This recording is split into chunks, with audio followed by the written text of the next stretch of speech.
Welcome to the Therapist Connect podcast. Dr. Peter Blundell interviews therapists about their work and experiences within the therapist community. Hello and welcome to Therapist Connect, the podcast. My name's Dr. Peter Blundell, and today I'm delighted to be interviewing Sam Driscoll. I first met Sam on Twitter. His Twitter handle is @CounsellorDrisc. Sam is a therapist, person-centred therapist who works in private practice around the East Sussex and Eastbourne area. And his website is www.samdriscolltherapy.com. Hello. Hello. How are you doing? Yeah, not bad. How are you? Good. Yeah, I'm really well, thank you. Yeah, it's a pleasure to meet you. You too. Are you having a good day? Yeah, not a bad day. Fairly busy. So after this signifies the end of my working week. So I'm looking forward to the weekend. You can relax. Yeah. Unwind. Yeah, fantastic. It's really nice to kind of, not necessarily meet you face to face, but speak to you face to face at least, because we've communicated a bit on Twitter. It's nice to kind of actually put a voice to the to the tweets. yeah, exactly. Yeah, it feels a little bit surreal, Peter. I'm not going to lie. You're the first person I've ever spoken to that I've interacted with on Twitter. So Fantastic. I find that quite surprising because you've got quite a lot of followers on Twitter, haven't you? You've got like 5,000 followers, I think, or something. Yeah, I do. But I mean, the truth is a lot of those followers I gained when what feels like almost in another life. So that was years ago when I was trying to help someone in the music industry. So I put a lot of work and effort in the social media, a lot more than I do now. So yeah, a lot. I do have a lot of followers, but it's from they're not necessarily therapists then. No, exactly those followers. Exactly. Okay, which is fine. So my first question then is going to be about how did you end up becoming a therapist? Kind of what drew you to wanting to be a therapist? Well, I suppose what drew me to being a therapist was, I mean, first of all, it was one of those things when I was a younger lad, when I was sort of in my early 20s, it was something that had been suggested to me a couple of times, like, you'd be a great therapist, or if you thought of being a therapist. And at the time, it was like, well, I mean, it didn't really fit with my self-structure. You know, I wanted to be a lad. I didn't really want to sit in a room talking about feelings or mental health. I wanted to essentially make lots of money. And then, you know, long, complex story, very short. Essentially, I ended up having a breakdown, which led to me being hospitalised for a little while. And I did receive some mental health support, which I experienced to be fairly inadequate. Mm-hmm. And the gift through that process was sort of like my self-structure didn't completely collapse. Like, there was a lot more movement. I was able to reflect more on who I wanted to become, what I valued, rather than what I thought I should value, or the goals that I thought I should obtain. And that was what sort of led me to think, oh, actually, you know, I am drawn, if someone's suffering, I am drawn to trying to support them. It felt like it naturally aligned with me. So I essentially went and booked myself on a day taster training course. I thought, well, I'll dip my toe in the water, and yeah, just never looked back. Just after then, went straight on to a level 1, a level 2. Then went on to do a foundation degree with a top-up bachelor's degree, and yeah, it's been life-changing, really. So yeah, so to answer your question, I feel essentially that it aligns with my natural way of being. This is naturally who I am. You know, I was an amateur therapist before I was a professional. If that makes sense to you. You know? So and I think it's interesting, that idea, isn't it, of that, is it inherently there in people anyway, and kind of we just go through the training, which kind of just gives us the bigger insights into what it's about, really, but like the way of being is kind of with us from as early as you can remember. Yeah, exactly. And I think, you know, I tend to agree with that statement. I think that something about me is I'm a very sensitive person. Something I've always tried to push myself away from. I never wanted to be sensitive. I used to perceive it as sort of like a weakness in my younger days. I didn't want to care so much about things and stuff like that. So I feel training, a lot of it is about training and learning ethics, boundaries, what's appropriate, what's inappropriate. But a lot of it it's a bit like art. Some people are born and they can just paint beautiful paintings, and other people can train and learn, but some people, they're more naturally inclined to it, I suppose. Yeah, absolutely. So you found therapy, you found a career in therapy. When did you qualify? So I started my training in 2013. I would have qualified by 2016, but then I carried on doing a top-up year to give myself a bachelor's degree 2017. Okay. And can you tell me what has been your practice from 2017 to now then? Have you been private practice, or have you worked in agencies, or? Yeah, I have worked for an agency before. I did work for a survivors of suicide service, which was my first sort of professional role where I was actually getting paid. Unfortunately, that didn't really work out for me for sort of political reasons, which perhaps we can discuss, I don't know, in a bit or so. But yeah, since then, I've been in private practice. I mean, I come very, very close to not making the cut. After my stint working for Survivors of Suicide Service, I couldn't find employment anywhere. I ended up becoming a delivery driver again for a couple of months.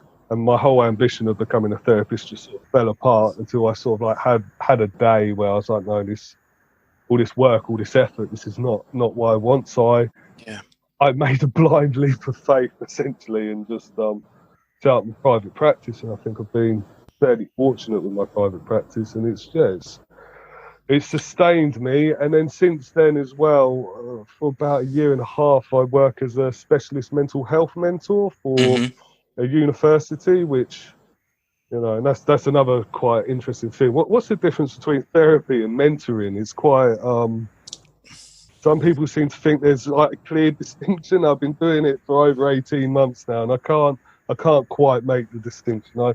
I suppose you could swap the word mentoring with solution-focused therapy, but it's still very therapy sort of based. So that's been me really. I set up a private practice in 2017, and it's still going. Yeah, fantastic. And I'm glad that you've eventually been able to find that kind of success with that, really, and that kind of role. How challenging was it then when you kind of felt like that might not happen actually, and that you were kind of not going to have a career as a therapist? I imagine that was quite difficult. Yeah, I mean, it was quite a stressful time because essentially I'd done all this studying. I got into my student debt to become qualified, and I couldn't get. I left the Survivors of Suicide Service. I ended up on job seekers allowance, and I just wasn't being very successful. I was applying for every single counselling related job I saw, or key worker role job I saw. I rarely got an interview, and if I got an interview, I never got through. And it got to the point where I don't know what they call them, like job search coach or something. The person I saw at the job centre every week was essentially saying, right, there's a job here at KFC, there's a job here, and there's a job there. And I said, no, I really don't want to do that. And I essentially got told, well, then you're not doing everything you can to secure a job. And it was all this pressure was mounting up. So I went for one of the jobs, which was a delivery driver for Argos, and I got it. And I thought, wow, this is okay, I'm earning. But it really wasn't really fulfilling for me. And the other thing is I have a back condition, I have a bad back, so doing delivery work and humping, I was feeling hurt. And it was just out of desperation and a real bit of luck. So I went to my old college where I'd done my training for a student board sort of meeting as a ex-student. And I happened to meet another student in the year below me, and she said she just set up a counselling room and she was struggling. She was looking for therapists to hire the room on an ad hoc basis. And I just thought, what, give it a go. I'll just give it a go, I spent a lot of time setting up my website, counselling directory profile, Psychology Today. Well, no, not Psychology Today, that came later. I'd say within about 3 months of initially setting up, I had 10 clients. So all of a sudden, I wasn't so dependent on the delivery driving job. I thought, I'm gonna put that away, and I've not looked back since. So it was a bit of desperation, a lot of stress, and a bit of luck, and that, you know. I mean, I hate to think if I hadn't met Mia, the other therapist who I got the room, I'd probably be a delivery driver now. I mean, who knows? Yeah.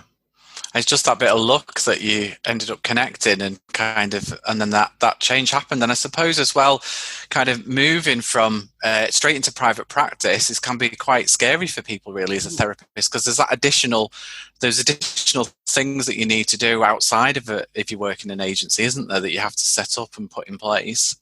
Oh yeah, definitely. I'd say it's starkly different. And I mean, something that I'd say to therapists just starting out, it's good to start in private practice, it's good, but you need to make sure you've got some adequate support in place, because for me, the difference between working for an agency and in private practice, an agency has all these policies and procedures that you must follow if certain things arise, which takes some of the responsibility off my shoulders. You know, it's very different working with somebody who's suicidal in an agency with policies and procedures that you follow. You're kind of covered by following them. In private practice, I mean, I'm responsible for the decisions I make. You know, do I call the GP? Do I not call the GP? Do I, you know, it gets a lot more, it can become a much more heavy burden, I suppose, in private practice. And as you say, it's your responsibility, so you're making that ultimate final decision, and the policies are your own policies and procedures in terms of making that judgment, really. So there is definitely a bigger responsibility. Have you found any benefits to private or practice, or rewards to private practice as well then? Yeah, I mean, I really love my private practice. I love, you know, because, you know, the other side of the coin, for example, is I make my own policies and procedures. So, for example, back when I was training, I had a placement, and one of their policies was if suicidal ideations mentioned in the slightest, you have to ring the DP with the client, and that was expected. And that's, in my mind, well, one, it's incredibly uncomfortable, and it's sort of silencing for the client. I felt. And two, I didn't particularly think that was helpful. I didn't think that was working in the client's best interest. I felt that was being overly cautious to protect the agency. So even though I haven't got the responsibility, being forced to respond in a way that I wouldn't naturally respond. So although the responsibility is greater, the freedom is greater, and I really appreciate that, because I suppose it enables me to feel like although I'm taking the responsibility for the work I do, I feel I'm doing the best I can and following my own judgment, which I trust. And that idea as well of being able to sit with an element of risk as well, you know, and being able to sit and say, okay, you know, I don't believe this is going to go to the next steps, or else I would do something about it. Whereas it sounds like that agency found that quite difficult to do. Yeah, very difficult. I mean, personally, in a private practice, if we're talking suicide, that's fine. We're confidential, it's safe. Suicidal thoughts, even suicidal intent and planning is okay, although harder to hold. But it's the only time, like, right, I'm contacting someone now, is if they say, yeah, I'm leaving, I'm going to take my life. I've got a plan, I've got a date, this is what I'm doing. Then at that moment, I think, okay. But up until that point, I find it's better, personally, and more empowering to try and help the person who's suffering to reach out for further support. They spoke to their GP about how they're feeling, to do their loved ones, you know, try and empower their own autonomy to take care of themselves, I suppose. So and explore it to see, you know, what is that about, and is it a concrete plan, or is it something else going on for somebody? So how would you describe your therapeutic approach then? I see on Twitter you say person-centered. Is that still central to what you do? Yes, so I would always argue I'm person-centered. I've got a bachelor's degree in person-centered counselling. I studied it for a little bit over 4 years. But I mean, I'm not sure if you've experienced this, Peter. You can have 4 people in a room, they all say they're person-centered and all practice very differently, have very different values and different ideas of what it means to be person-centered. So I think for me, I'm person-centered. I identify as person-centered, and I advertise myself as person-centered. I'm fairly sure, though, if other therapists could be a fly in the wall in my counselling room, they'd say, "No, you're not person-centered. That's integrative, or that's pluralistic, or you're bringing in other things." But for me, my understanding of person-centered therapy is it encapsulates all that. There's no, this is person-centered, this is not person-centered, because it's kind of impossible. I feel it's impossible to define person-centered therapy without the practitioner and without the client. Without those two variables, we have some loose theory, but it's impossible to really define. So yeah, I identify as person-centered, although Whatever that means. disagree. Yeah, exactly. Whatever the hell that means, I don't know anymore. It's interesting that, and I'm wondering as well, as we grow and develop as therapists, how our identity changes. Do you know what I mean in that respect? And like when I qualified, like I had very, very clear views about what that was, and then kind of as I've gone on, I'm kind of like, well, they're kind of clear, but maybe they've changed a little bit since then, Yeah, exactly. I mean, I say this to my peers sometimes, and sometimes I'll be like, I've reached a point I don't even think I know what I'm doing anymore. The everything's become so blurred, nothing's so defined. I respond in some ways to some people, but it's very different to how I respond to other people with the same sort of stuff going on. And I think it's that. I think both are right. It's saying I found it's dealing with the uncertainty of not knowing and really getting a sense of that. So I doing the best I can. But just not knowing if it's not knowing why I'm responding the way I'm responding to a certain thing, and having that internal uncertainty. So, and that's part of counselling journey, whether you're a therapist or a client, isn't it? Is leading towards sitting with uncertainty and actually not knowing.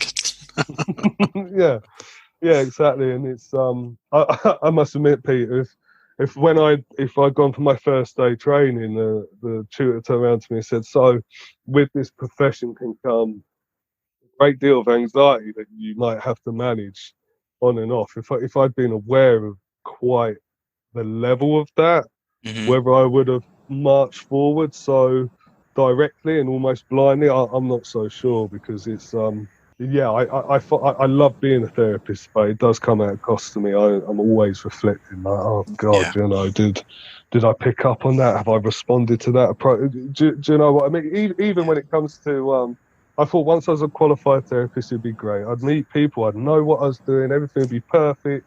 But the first client anxiety, I thought that would sort of reduce over time. It just, that feeling I have sat there where I'm like, I've got someone coming. It's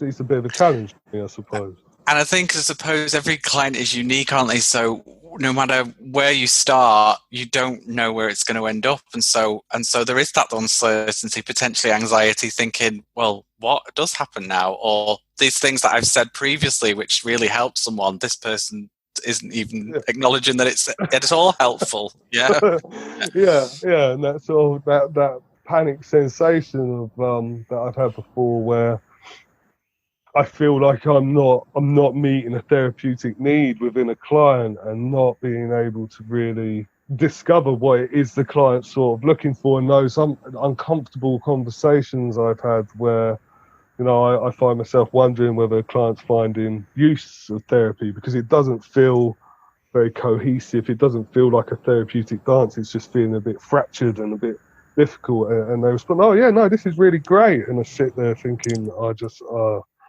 don't know what's going on.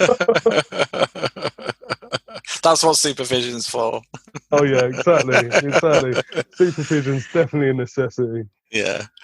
Have you got any advice if anybody was coming into the profession now? What would you, or thinking about coming into the profession, have you got any advice that what you would say to them? Or?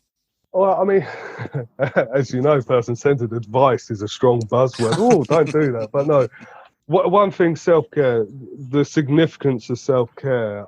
I never really got it as a trainee. It all felt a bit self-indulgent to me, the way self-care was taught to me about, taking time out and having a nice long relaxing bath and a nice walk and read a nice book. It all just felt, I don't know, I didn't quite buy into it. But I think actually if you want to become a therapist, you really need to be able to take care of yourself. And by that, I mean, take care, rest when you need to rest, but work hard when you need to work hard. And for me, self-care is like balance. You've got to maintain balance, because if you're off balance, I suppose through personal experience, if I'm not taking care of myself, my mental health begins to really suffer. If my mental health is beginning to really suffer, the therapy that people are getting through working with me is not necessarily adequate. You want to be a therapist, be prepared to take care of yourself, whatever that means on an individual level.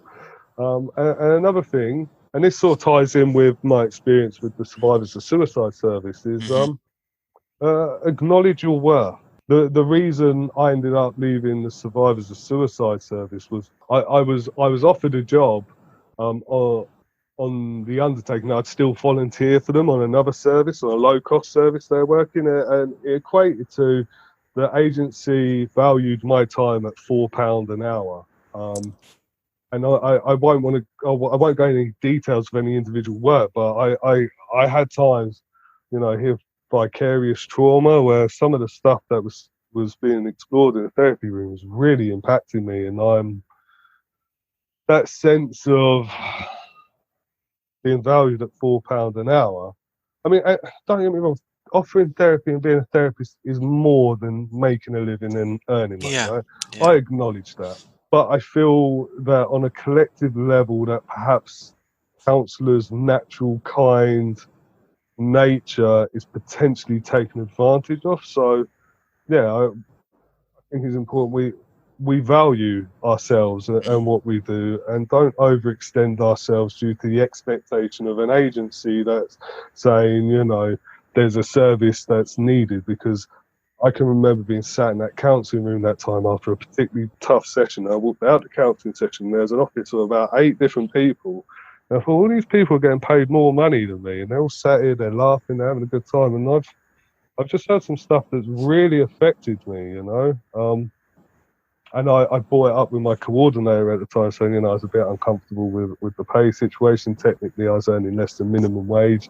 And I essentially got told, like it or lump it. I had done the ethical thing. I saw my work to the end, but that was it for me. And that was, must have been a tough decision to kind of walk away from that and take that stance, to turn away paid work. Yeah, like I say, it wasn't an easy decision to make, but I think, I just think with the situation I was in and the money I was earning, and when I started my training, I was all about, volunteering is a good thing, we should do it. But I think in our industry, it's become so normalised now that you're almost a bad person if you don't want to volunteer. And I'm not really sure of many other industries where there's that expectation. We train. Most training requires you to volunteer at least 100 hours, which often goes into more hours. I think, okay, so we do our bit to learn, and we invest in our own private therapy, our own supervision, we pay for our training, we get to a point we're qualified, and then, and I think for some people who can volunteer, that's great. I don't want to knock them for what they're doing, but for it to be expected for for training bodies to advertise level 4 training so you could be a volunteer counsellor, it rubs me up the wrong way a little bit. It's a bit of a political issue for me. So that's why I think if you're training, just acknowledge your own worth. You're bringing skills to the table and sitting there working with stuff that is worthy of respect, acknowledgement of your time, and a sense of being valued, even if that's they're paying for your CPD and your supervision or paying your expenses or whatever. But when it's being sold as, look at this great opportunity we're offering you, that's when I'm a bit, I don't and actually going through that training, and for people who've not done it, maybe don't always understand the level of training that people go through to become a qualified counsellor or therapist is extensive, and the amount of self-development that you have to go through, and as you say, the money that people invest in terms of that training. When people come out the other side, they are qualified to work with people of really complex nature quite often, and I think you're right, being able to value yourself and saying, actually, I'm worth this, I don't think there's any shame in that.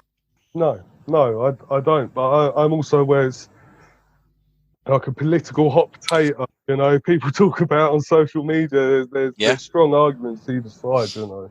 But yeah, I just think for me, myself, when I was training, I was just so grateful for any opportunity. It's so hard to secure a placement in the first place and going the extra mile. And then, yeah, I just got so far and I just thought, no, hang on, I don't feel like I'm being valued now. And I think if I'd carried on with them, that bitter taste that it was leaving in my mouth would have perhaps turned me away from counselling if that had gone on too long. Yeah. So I'm glad I got out when I did, yeah.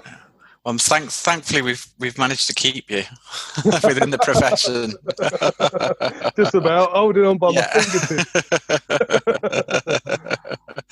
Have you got any areas that you either specialise in or that you're just particularly interested in, or are you kind of very open? I suppose being in private practice might be quite more. Oh yeah, I suppose in private practice, you know, when you set up in private practice, a lot of people advise it's important you find a niche.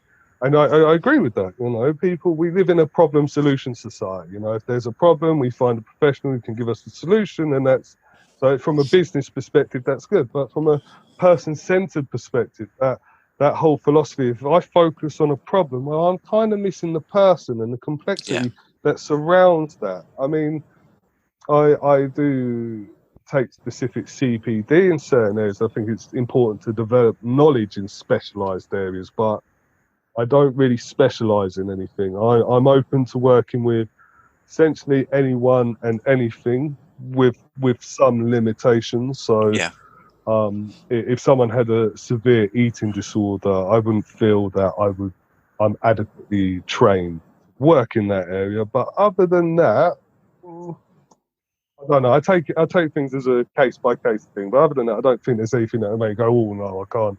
Yeah. I can't work with you. But I would say person-centered specialism is probably best described as empowerment. You know, that's how I see it. I see person-centered philosophy about trying to participate in relationships that people find empowering in some way, where people feel more able to make decisions and guide their life in a way that resonates closer with their own genuine values rather than perhaps superficial values that have been imposed upon them. Yeah. So yeah, that's where I'm at the moment with it. I mean, 10 years time, who knows? I could be a specialist in whatever. I don't know. You know, every day, take one day at a time. Yeah, fantastic. How connected do you feel to like the wider therapist community, like either in your area or just the community in general? Do you feel connected to it, or since you've been qualified? I'm fairly connected. I'm perhaps not as connected as I'd like to be in an ideal world, but you know, there's a person-centered community group that's set up once a month. I used to go to that every single month religiously. I haven't been going to that so much recently, but you know, there's a lot of person-centered therapists working in the same town that I know who they are, they know who I am. I have a really good working alliance with my friend Mia, who I mentioned earlier. She was the one who sort of like, I ended up renting a room off her. We since over the past couple of years set up invested in getting more counselling rooms, covering the rent and renting them out on an ad hoc basis to therapists as and when they need. So me and Mia and another therapist, Stephanie, we have bi-weekly, if not weekly, meetings about professional development. I'm connected with, not as connected as I'd like to be, but some people that I trained with, you know, WhatsApp groups. So that sounds like quite a few connections there, actually. Yeah, I mean, I do. I mean, my most valued connection is probably with Mia, because we see each other a lot. We discuss things a lot. We offer each other peer supervision as and when needed.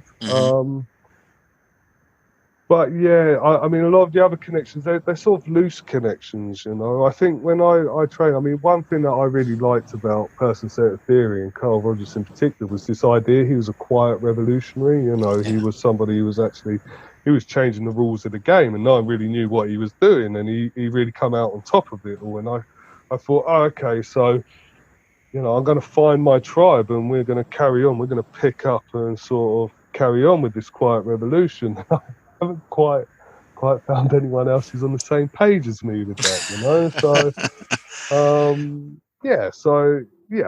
I'm loosely connected. I'd like to be more connected, but then the other thing is acknowledging my own limitations. I don't believe in fixed noun descriptors of our way of being, but I am fairly introverted. You know, that's a spectrum, and I go up and down it, but I'm fairly introverted. So with the work I do and being a father to 3 young children and having a wife, I'm very depleted. You know, a lot of the time when I haven't got professional responsibilities or family responsibilities, I'm like, I just really want to be left on my own and sort of process my week and what's going on for me to let the dust settle. So I think that's a really important point, as well as important to feel connected to the community. Actually, sometimes we need to be able to step away from it and kind of say, actually, I need my own space and my own time, which goes back to that self-care that you were talking about at the beginning. Exactly that. So I think in the future, perhaps when my fatherly responsibilities have diminished a bit and things are a bit quiet, I'd like to be more involved. You know, I see what, you know, Counsellors Together UK, Maria, Glenna and Tara and the work there. I'd love to be more involved in that sort of part of the profession. I want to do something that's good for the profession and the professionals working within it. And I really admire what they're doing, and I sort of watch them from a distance, and they have my utmost respect, and I'd like to be more involved, but my limitations are just, for me to carry on doing this work, I need to take care of myself, and I can't stretch myself. Absolutely, and I think that's the balance, though, isn't it? But I suppose supporting those campaigns when we believe in them and is important. But you know, just doing what you can really is good enough, isn't it? We don't have to push ourselves to go beyond what we're able to do because of our circumstances or whatever. Yeah, exactly that. Yeah. Well, I think that's all my questions, really. How did you find doing that? Was it okay? Yeah, no, that was great, Peter. Great, man. All right, Peter. Well, I appreciate that. Thank you. And thank you for taking the time to do this. No worries. Man. It's been really good. And I'm sure we'll chat again soon and we'll speak on Twitter. Yeah, no doubt. All right, cheers, Sam. All right, take care of yourself. Bye now. Bye now. Bye. Thank you for listening to the Therapist Connect podcast. Go to www.therapist-connect.com for more discussions and debates.